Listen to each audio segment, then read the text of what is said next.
Hey everyone, welcome to Quest for Readers. I'm Mrs. O'Brien. Usually at this time I'm reading you a book, but I'm actually going to do something different. I'm going to split this recording up into a few different parts. First part will be for kids, and then there'll be a little part for parents, and then a little part for educators. Let me start off by saying I'm not an expert. I have no idea what it is like to live as a person of color. But I do know that staying silent is one of the worst things I can do right now.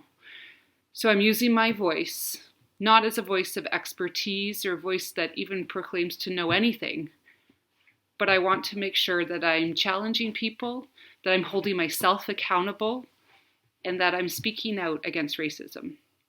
So, kids, you're up first.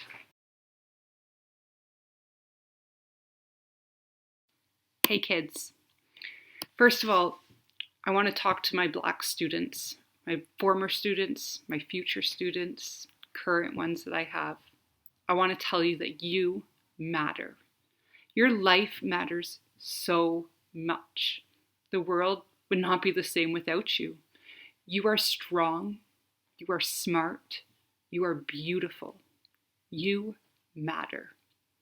To all my students and other kids who are listening, I want you to know that this is a great time to be asking questions. Your parents or caregivers can help you understand what's going on in the world right now, and that's important.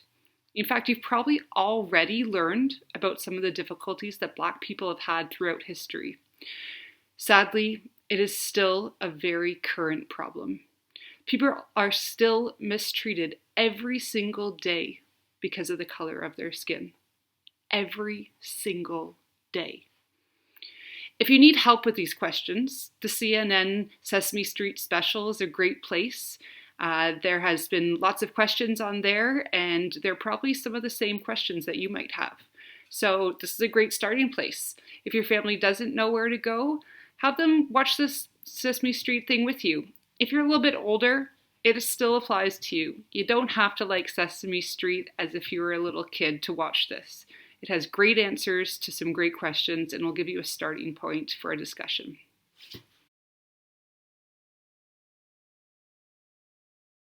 Parents, I'm talking to you. This might be uncomfortable, but that's important too. I urge you to have conversations with your kids. Don't assume your kids don't have racist thoughts or even actions just because you've taught them to be kind. When your kids draw pictures of their friends on their shiny white paper, do they leave them all white as if that's the default and therefore desired skin color? Teach them about racial bias. Teach them about white privilege.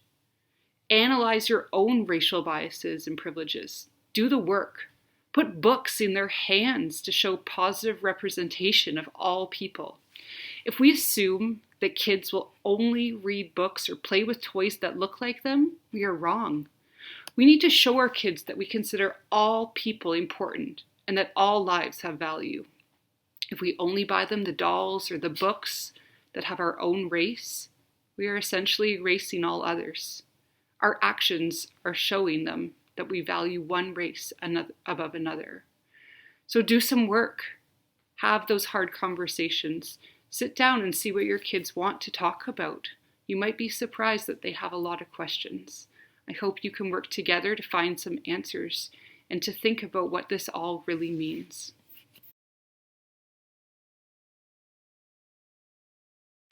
Fellow educators, I'm going to talk to you now.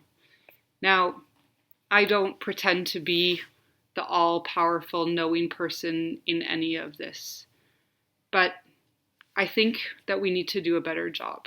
I think I need to do a better job, and I don't think I'm doing enough. Plain and simple, I don't think I am. I don't know if we are.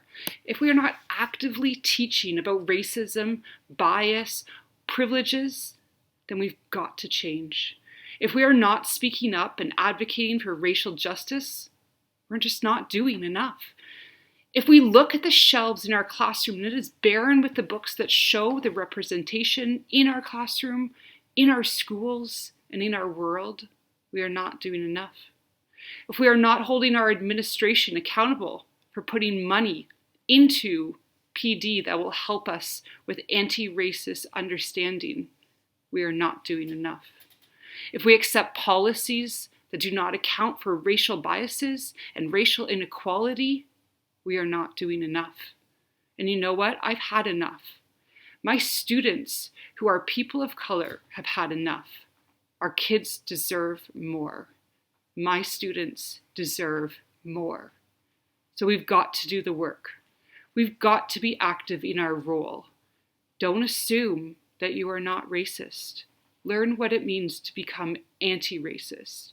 And let's change education so that kids can understand what this means and that all students can feel safe, cared for, and important in our classrooms. This part is for all of you. You know, I used to think that any book was a great book. I thought that any book that made a kid pick up was wonderful. That is until I learned about the misrepresentation in the publish industry. I also learned about the many books society deemed as a award winner or a classic or something that's great for kids actually had some very serious racist and racial misrepresentations. You see, because the publishing industry is disproportionately white, books that include people of color often showed negative, untrue, racist beliefs and statements and depictions, or erase people of color altogether. Some of the most popular and well-loved books fall into this category. If you want to find books that have great representation in them, you can search the hashtag #OwnVoices, where you'll find books by authors of people of color of all varying disabilities that actually have a voice in this matter. You could also go to We Need Diverse Books at diversebooks.org, where you'll have tons of fun looking through all the diverse collections that they've curated on the site. I'm going to show you some of my favorites tonight, and I hope you get a chance to read them. This one here is called I Am Enough. It's by Grace Byers, and it's a lovely, lovely book. This book, if you go to my school, is going to be read to you by two of my amazing students. It also at my school won kind of like the popular vote when we did the mock Caldecott. It's called The Undefeated by Kwame Alexander, pictures by Kadir Nelson. It's an amazing book. This one is called I Got the Rhythm. I read this one when we work on some sound units, and it's really great. It's by Connie Schofield Morrison, illustrated by Frank Morrison. This book was one of my favorites that came out last year. It's by the actress Lupita Nyong'o. It's called Sulwe, and it's about a beautiful black girl that didn't like her black skin until her mom told her why it is so wonderful and beautiful. This one's all about hair love, and I Love My Hair by Natasha Anastasia Tarpley. This one's called The King of Kindergarten, and I think it should be read to all grades, not just kindergartens. It is by Derek Barnes and Vanessa Brantley Newton. This is by the wonderful Jacqueline Woodson, illustrated by Rafael Lopez, The Day You Begin. I read it on the first day of my class. This one is called Melanin. M is for melanin, and it's all about skin color. It's a celebration of the Black child. It's by Tiffany Rose. This one is by one of my favorite authors that I got to meet one time. It's called I Am Farmer, Growing an Environmental Movement in Cameroon. It's by Baptiste and Miranda Paul, who are from Cameroon, just like our teacher at my school. This is called All Are Welcome, another book I often read in the first days of school to show my class and my students why it's so important that they're all there. Another book that I think is really great is by Debbie Allen. Some of you who are dance friends and maybe know the dance industry. This is called Dancing in the Wings, all about Debbie Allen and her dance career. Some other really great books that I like.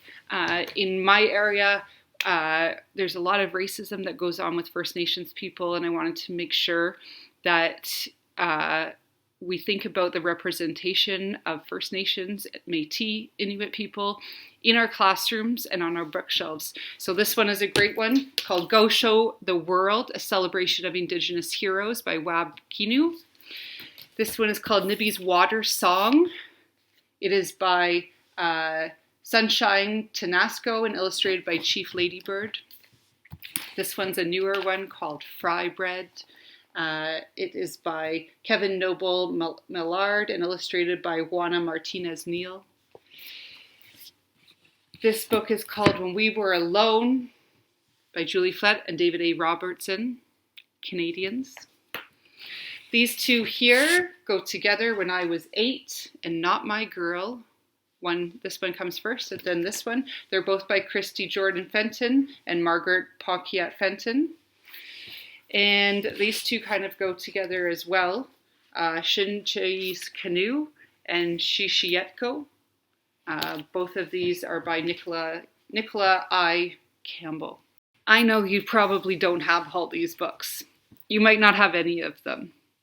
But I wonder if maybe as the libraries begin to open back up or are ready to open up soon, maybe you could order them in. Maybe you could order them online, find an ebook version of them. Look around, Google them. Maybe there's some videos of someone reading them on YouTube. Show yourself, show others that representation matters. Start discussing race, the inequalities that are in our world right now, and make a conscious effort to do something. Hold me accountable.